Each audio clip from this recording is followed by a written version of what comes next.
سلام علیکم برادران عزیز. اینجا آسایشگاه دکتر طاهری. امروز 16 ژانویه سال 2026 ساعت 4:15 روز. من این دومین برف آمده است، برف باریده ایستاده است. طبیعت زیبا، انا زیبایی طبیعت هم تماشا کنید. هر یک فصل سال زیبایی خودش دارد. من این دهه پتخین ناحیه عینی آسایشگاه دکتر طاهری. من آسایشگاه گرمی گرداندگی با واسطه کومور خانه ها گرم میتونید آزاد خواب کنید. من گیس هم از سبب من همین برف همین روزه باید پگاه پیوست میشد، یعنی برق هم قریب دائمی میشد. اکنون با فکرم بعد 5 روز دیگه برق دائمی میشد.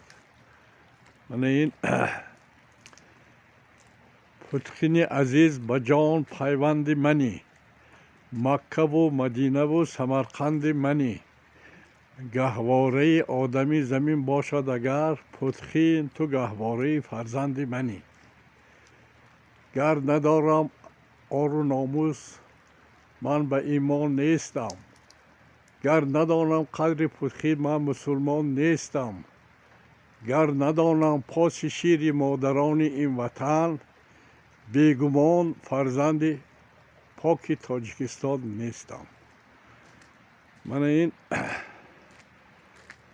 باریدنی برف، من تابستان تیرما اینجا گلها خیلی زیاد بودن. البته گلها در این فصل زمستان خاک شده رفتن. من این بار دیگر نشون میدم آسایشگاه دکتر طاهری. من یک کارمند آسایشگاه، من حاضر همه علاوه کارسازین خانه ها گرم. من سناتور آسایشگاه دکتر طاهری. در اینجا نوشته شده است: лучше дышать свежим воздухом, чем пить лекарства. Многие люди умирают не от своих болезней, а от лекарства. Маллер нравится.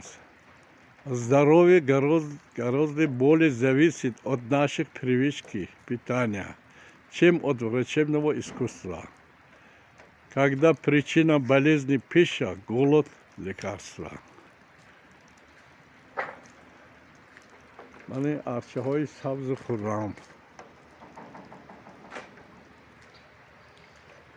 من این بینای نو خانه استقامتی دکتر طاهری خدا خواهد ماهای مارس به آخر میرسد. من اینجا خیلی این سال مردم زیاد از تمام گوشه کنار دنیا میبیاین، چون که اصول طرز طبابتی که دکتر طاهری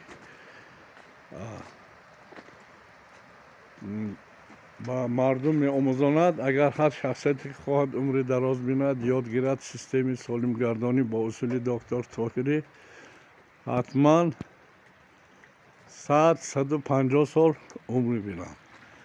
بار دیگر میگویم که دراز عمری در دست خدا، طبیعت و خود انسان. من این مختصر برای شما اخبارات دانید که در تاجیکستان همه خیلی جایهای هم هست و همه خیلی برنامه های هم هست که در حالت عملی شدن برنامه سیستم سالم گردانی با اصول دکتر طاهری مردم تاجیک 100-150 سال عمر بینند. سلامت و سربلند باشید. به همه شما سلامتی برای کار عمر دراز خواهد.